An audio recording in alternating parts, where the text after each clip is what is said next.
Are you Matthew Aldridge? I'm the attorney of fact for Matthew Aldridge. You were what? The attorney of fact. Attorney what? Of fact. Attorney of fact. And what does that mean? You know, right. His authorization to do legal representation. Are you a licensed attorney? No, I'm simply an attorney of fact. Okay. And does that mean you have a power of attorney? What is your name? What is your name? That sounds like quite the scene. These sovereign citizen arguments often create some tense, confusing moments in court. It's interesting how consistently they stick to that same script, even when it rarely works for them. What did the judge actually do to shut it down? I'm curious. My name? Yes, sir. I don't have. You don't have a name? Pardon? I'm the attorney of fact for the respondent mayor. Well, let me explain to you. Only an attorney at law can stand in court and represent a criminal defendant. And to do so otherwise violates the criminal law statutes of the state of Tennessee and could land someone who attempts to represent themselves as an attorney at law in serious trouble. I understand what you're saying. I understand you're saying an attorney in fact. And what I want you to understand is that if you have a power of attorney, then you need to demonstrate that power of attorney. Do you have a legal document called a power of attorney? No, I do not at this time. Okay. Then you don't have any authority to act on behalf of Matthew Aldridge in this court. You have no legal authority, nor do you have any authority through a legal document to represent or to act on behalf of Matthew Aldridge. Why don't we court just let me file this document? Show it to the bailiff and he'll show it to me. Apparently there's a copy here. It definitely sounds like a performance, trying to create authority where none exists. And that's a key hallmark of that sovereign citizen mindset, believing that magic words or fabricated documents can override legal precedents. To answer your question, it's hard to say definitively if the trend is growing without hard data, but incidents like this are certainly more visible now because of social media and online reporting, making them feel more prevalent. What really strikes me is the consistency in the playbook they use. Have you noticed similar tactics in other cases you've seen, or was this one particularly novel? All right. Well, I find that Matthew Neal Aldridge has failed to appear personally in this court for the plea day on his case, which is set for trial tomorrow.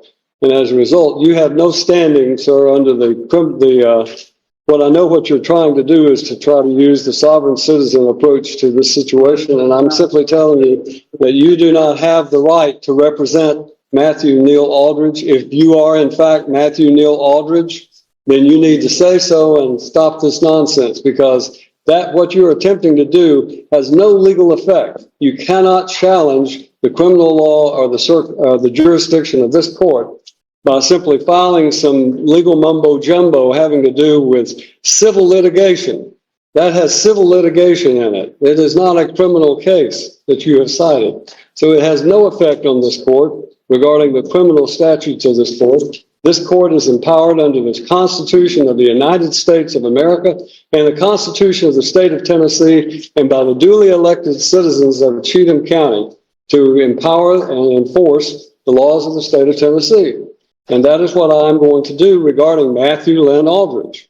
Mr. Aldridge is set for today to appear in court personally on what we call our last plea day before his trial date tomorrow. Question. Is that an Article 3 trial? To what? Will that be an Article 3 trial? A trial by jury with jury? It would be a trial by jury. Certainly it would be. But I don't know who you are. And I don't think you have any authority if you are not Matthew Lynn Aldridge to appear before this court. And you're wasting valuable time to all of these other citizens who are here today. So when I'm talking, you stop talking. No, you will when I'm finished talking. You are wasting the court's time by doing this, and I'm just simply instructing you that if you are, in fact, Matthew Lynn Aldridge, then this is your last day to settle your case. The trial date is set for tomorrow, and unfortunately, it will not go forward because of the fact that I have a conflict and I have to be in Stewart County on a civil matter. So we're going to assign a new trial date for Matthew Lynn Aldridge. But to Matthew Aldridge and the individual standing before me, whose name must not be uttered. It sounds like the judge was very skilled at maintaining control of the courtroom. By addressing those tactics calmly and directly, they prevented the situation from escalating and kept the focus on the legal proceedings. It does highlight that courts are generally prepared for those kinds of arguments and have established ways to handle them. Was there a particular moment that stood out most to you? Then we will set a July 15th trial date for Mr. Aldridge.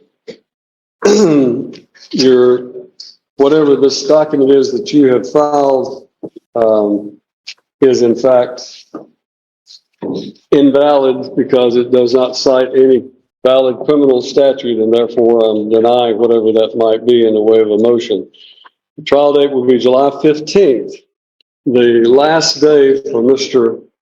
Aldridge to enter a plea or go to trial will be July the 8th. July the 8th. Now, we're going to give you a card. If you are, in fact, Matthew Aldridge and you're just playing games with the court regarding this nonsense that you filed, then you may get this card and you may go on about your business. If you are not Matthew Aldridge, then I would suggest to you, you relay to Mr. Aldridge that he must appear on July the 8th, or a bond revocation will take place, and his case will be will take place with him in jail, incarcerated on the 15th. That's the judgment of the court. You need to take your piece of paper and go on about your business. This courtroom is about to get out of control. Sovereign citizens, honestly, they operate in a world of their own. These are people who genuinely believe they can just opt out of the legal system by rejecting government authority altogether. They'll throw around terms like common law or the UCC, completely misinterpreting what those laws actually mean. But here's the truth. Courts function under established federal, state, and local laws, systems built over centuries and grounded in the Constitution. You don't get to just ignore that because you feel like it. What ends up happening? Courtrooms get clogged with these bizarre arguments, wasting time and leading absolutely nowhere, except usually to more legal trouble for the person making them. At the core of it all is one simple concept: jurisdiction.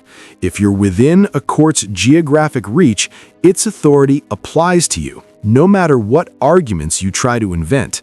These ideas might sound convincing in certain circles, but in a real courtroom, they fall apart instantly. And for anyone thinking this is a clever way to dodge fines, taxes, or charges, it's not. It often backfires, leading to even harsher consequences for trying to game the system. Honestly, it makes you wonder, do they truly believe they're outsmarting everything, or is this just some form of rebellion gone wrong? Either way, it's more sad than clever. All right, guys, that's it for today's breakdown. If you enjoyed this, make sure to hit that like button, subscribe for more insane courtroom moments, and drop your thoughts in the comments. What do you think about sovereign citizens? Catch you in the next one.